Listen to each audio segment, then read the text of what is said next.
Bismillahirrahmanirrahim. Assalamualaikum warahmatullahi wabarakatuh. Perkenalkan, nama saya Nuri Intan Maharani dari Program Studi Bimbingan dan Konseling Fakultas Keguruan dan Ilmu Pendidikan Universitas PGRI Yogyakarta tahun angkatan 2018. Di sini saya akan memaparkan materi saya tentang prokrastinasi, sebuah kebiasaan menunda-nunda pekerjaan untuk memenuhi tugas PLP 2 saya di SMA Negeri 3 Bantul.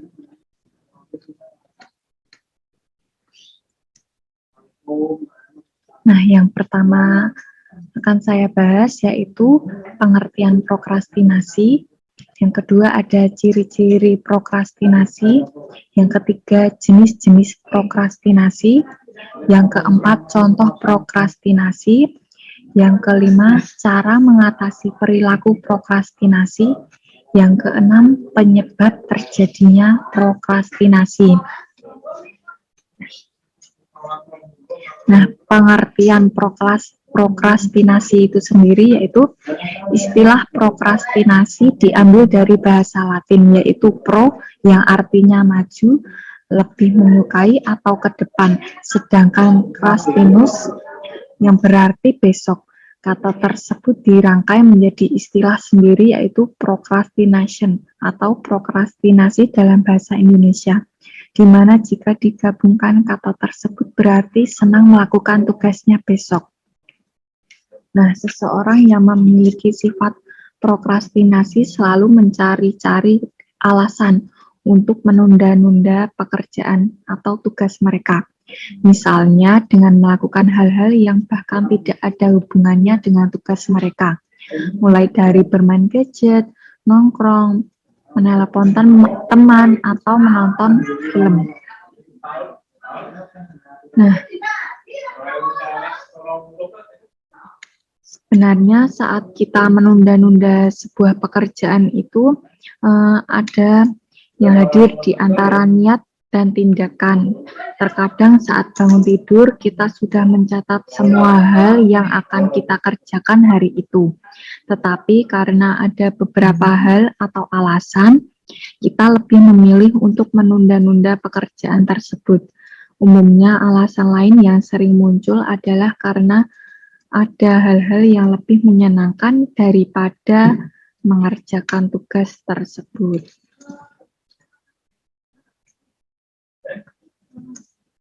Nah, selanjutnya ada ciri-ciri prokrastinasi.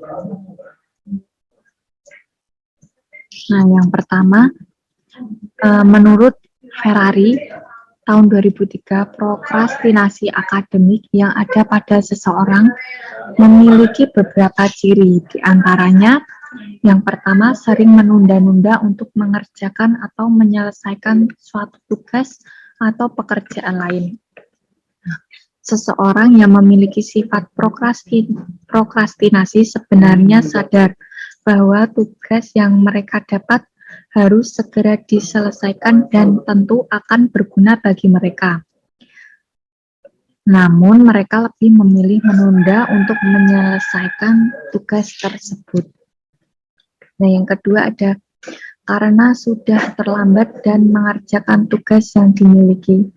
Nah, seseorang prokrastinator memerlukan waktu yang lebih lama untuk menyelesaikan tugas mereka.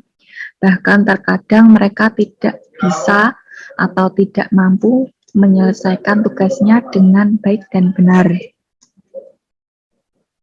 Nah, hal tersebut karena seseorang prokrastinator sudah kehabisan waktu untuk mengerjakan tugas tersebut. Akhirnya mereka akan mengerjakan tugas tersebut seadanya. Nah, yang ketiga itu munculnya kesenjangan waktu antara kinerja aktual dan rencana. Nah, seorang prokrastinator memiliki kesulitan dalam melakukan sesuatu sesuai dengan waktu yang telah ditentukan. Mereka seringkali melanggar hal-hal yang sudah direncanakan sebelumnya. Nah, selanjutnya yang keempat, seorang prokrastinator akan memilih hal-hal yang lebih menyenangkan dibandingkan dengan menyelesaikan tugas atau pekerjaan yang seharusnya dikerjakan tepat waktu. Mereka dengan sengaja tidak melakukan atau menyelesaikan tugasnya, namun menggunakan waktu tersebut untuk melakukan kegiatan lain yang dianggap lebih menyenangkan dan menghibur. Misalnya menonton film, bermain gadget, dan kegiatan lainnya. Nah, selanjutnya ada jenis-jenis prokrastinasi. Nah, menurut Gufron tahun 2003, prokrastinasi dibagi menjadi dua jenis, yaitu yang pertama, prokrastinasi fungsional. Jenis prokrastinasi ini adalah penundaan dalam melakukan atau menyelesaikan tugas yang bertujuan untuk mendapatkan informasi yang lebih akurat dan detail. Prokrastinasi fungsional umumnya dilaksanakan untuk mengumpulkan sebuah data penting, informasi, ataupun referensi lain yang berkaitan dengan tugas penting. Namun dalam kenyataannya, dalam pengumpulan tugas tersebut memerlukan waktu yang tidak pasti, sesuai dengan informasi yang dicari. Ada informasi yang memerlukan waktu yang tidak sebentar, dan ada juga informasi yang memerlukan waktu sebentar. Prokrastinasi jenis ini biasanya terjadi pada tugas-tugas yang berhubungan dengan penelitian. Nah, yang kedua itu ada prokrastinasi disfungsional. Jenis prokrastinasi yang satu ini adalah sebuah penundaan yang mempunyai tujuan berdampak buruk dan menimbulkan sebuah masalah baru. Prokrastinasi tersebut juga dibagi lagi menjadi dua jenis. Nah, yang pertama, decisional procrastination. Ini merupakan jenis prokrastinasi disfungsional yang berkaitan dengan penundaan sebuah keputusan. Prokrastinasi ini adalah sebuah perilaku dalam menunda untuk melakukan suatu tugas atau pekerjaan ketika menghadapi situasi yang penuh dengan pikiran stres. Nah, yang kedua yaitu avoidance procrastination. Prokrastinasi jenis ini yaitu suatu penundaan dalam perilaku yang tampak atau terlihat. Penundaan tersebut dilakukan sebagai salah satu cara dalam menghindari tugas yang dianggap tidak menyenangkan dan susah untuk dikerjakan.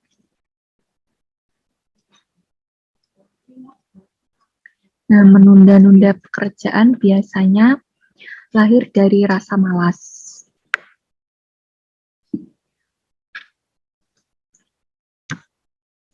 Selanjutnya ada contoh prokrastinasi. Nah, yang pertama, tidak mengerjakan tugas sesuai dengan waktu yang sudah direncanakan. Yang kedua, gemar menunda-nunda untuk mulai mengerjakan suatu tugas atau pekerjaan. Nah, yang ketiga, melakukan kegiatan yang tidak bermanfaat untuk diri sendiri. Lalu yang nomor 4, adanya kesenjangan waktu antara rencana yang sudah dibuat dan kinerja yang aktual. Nah, yang kelima, suka terlambat menyelesaikan suatu tugas dan pekerjaan hingga menyelesaikannya secara tidak maksimal.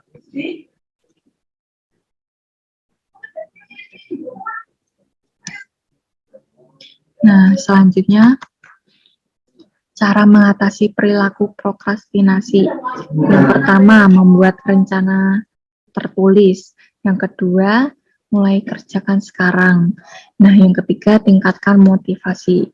Yang keempat, ciptakan kebiasaan sendiri. Yang kelima, tingkatkan rasa percaya diri. Yang keenam, jangan meremehkan tugas dan pekerjaan. Yang ketujuh, pikirkan hal-hal yang tak terduga atau resiko menunda pekerjaan. Nah, yang ke-8, pikirkan manfaat mengerjakan tugas tepat waktu. Nah, yang ke-9, berpikir secara strategis.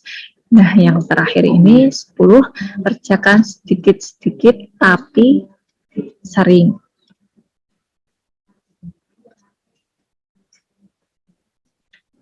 Nah, selanjutnya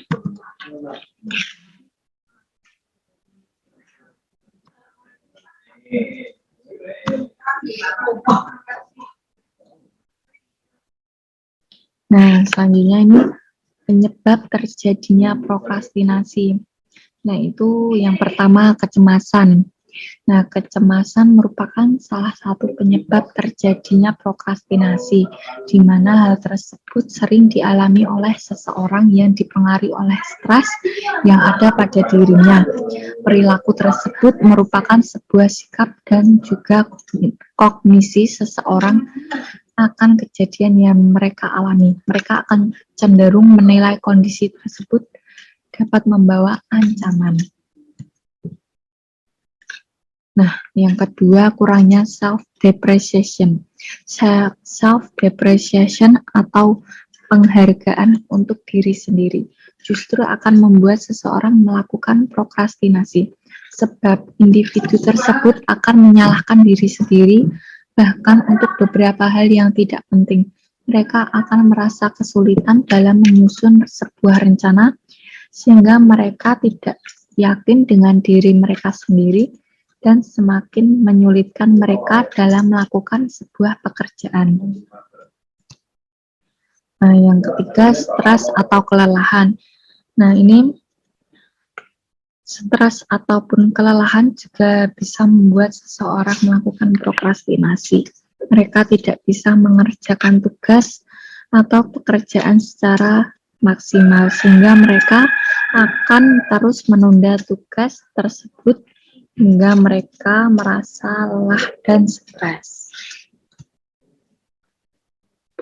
Nah, demikian pemaparan yang saya sampaikan. Bila ada salah kata, mohon maaf. Jika ada pertanyaan, bisa komentar di bawah ya. Terima kasih.